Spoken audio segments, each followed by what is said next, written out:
The invitation that wasn't meant to be kind. Why would he invite me? Tiffany muttered under her breath as she held the golden wedding invitation in her trembling hands. It was addressed to her, Tiffany Johnson, ex-wife of the wealthy real estate mogul, Richard Hale. The man who had left her shattered, abandoned, and humiliated 5 years ago was now tying the knot again. Tiffany, a proud black woman and single mother, had built herself up from the ashes of that broken marriage.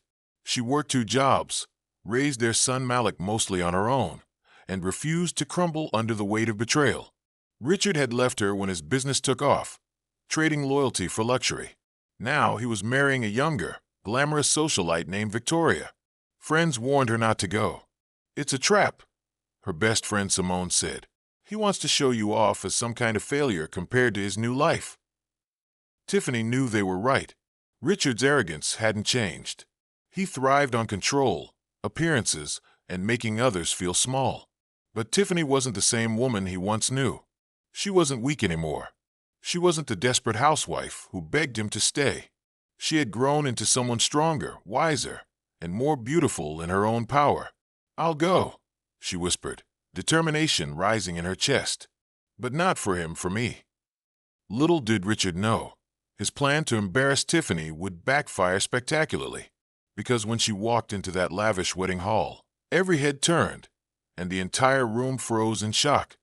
The wedding of appearances, the wedding venue looked like something out of a royal fairy tale. Crystal chandeliers, golden arches, a live orchestra playing softly in the background. Guests in sparkling gowns and tailored tuxedos filled the hall, all of them part of Richard's carefully crafted world of wealth and prestige. Richard Hale stood at the front of the aisle, dressed in a designer suit, flashing his signature smug smile. To him, this wasn't just a wedding, it was a show. A chance to flaunt his success, his new bride, and to parade Tiffany in front of everyone as a reminder of how far he believed she had fallen. "Did she come?" he whispered to his groomsmen. "Oh, she'll come," Richard smirked. "Tiffany can never resist." But Richard was wrong. Tiffany hadn't come out of weakness. She had come out of strength. When she stepped through the grand entrance, every conversation stopped. Tiffany was dressed in an elegant deep blue gown that shimmered under the lights. Her natural curls framed her face like a crown, and her calm, confident smile lit up the room. She didn't look like a failure. She looked like a queen. Guests whispered, "That's his ex-wife." One woman gasped, "She looks incredible." Victoria, the bride-to-be, tightened her grip on Richard's arm. For the first time that day, Richard's smug expression faltered. He had expected Tiffany to show up looking bitter, desperate, maybe even broken. Instead, she carried herself with grace and dignity, commanding respect without saying a single word. As Tiffany moved to her seat, holding Malik's small hand, Richard felt something he hadn't planned for: shame. Old wounds, new strength during the reception. Tiffany sat quietly, observing. Malik, their 10-year-old son, clung to her side, proud of his mother. People kept sneaking glances at her, admiring her poise. It wasn't long before whispers reached Victoria. "Everyone keeps looking at her," she hissed at Richard. "This was supposed to be our day." Richard clenched his jaw. "Don't worry. By the end of the night, they'll know she doesn't belong here." But Tiffany wasn't giving him that satisfaction. When approached by guests who asked about her life, she didn't hide or downplay anything. She spoke confidently about her career as a youth counselor, about raising Malik, and about the nonprofit organization she had started for single mothers. "She's really turned her life around," an older gentleman commented to Richard. "You must be proud of her." Richard forced a tight smile. "Proud? No. Bitter? Absolutely." When Malik asked to dance with his mother, Tiffany took his hand, and the two glided onto the floor. The sight of a radiant Tiffany, laughing with her son, made the room erupt in warmth. Cameras turned, and even some guests clapped. Victoria seethed. "Why does it feel like she's the star here?" she snapped. "Because she was." Tiffany wasn't trying to steal the spotlight. Her strength and authenticity simply made her shine. And soon, something would happen that would completely flip the night upside down. The moment of truth later that evening, when it was time for speeches, Richard couldn't resist his old habits. Taking the microphone, he gave a long, boastful talk about success, loyalty, and finding someone who truly understood him. But then, in a sly move, he added, "Some people in this room might remember where I came from. Some people couldn't keep up with my dreams. But thankfully, I found someone who could." The implication was sharp. Guests glanced at Tiffany, waiting for her reaction. Richard smirked, thinking he had finally humiliated her in public. But Tiffany didn't flinch.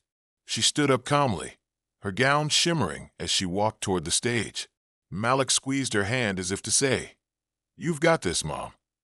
She asked for the microphone. The crowd fell silent. "Richard," Tiffany began, her voice steady, "you're right about one thing. Some people couldn't keep up with you. But not because they were weak, because they were too strong to lose themselves chasing after someone else's shadow." Gasps filled the room. She turned to the guests. "I won't stand here and pretend that my marriage was perfect. It broke me. But from that brokenness, I found strength. I found purpose. And most importantly, I raised a young man I'm proud of, our son." Malik smiled proudly, and a few guests clapped. Tiffany continued, her voice ringing with quiet power. "I didn't come here tonight to compete, to compare, or to cause trouble.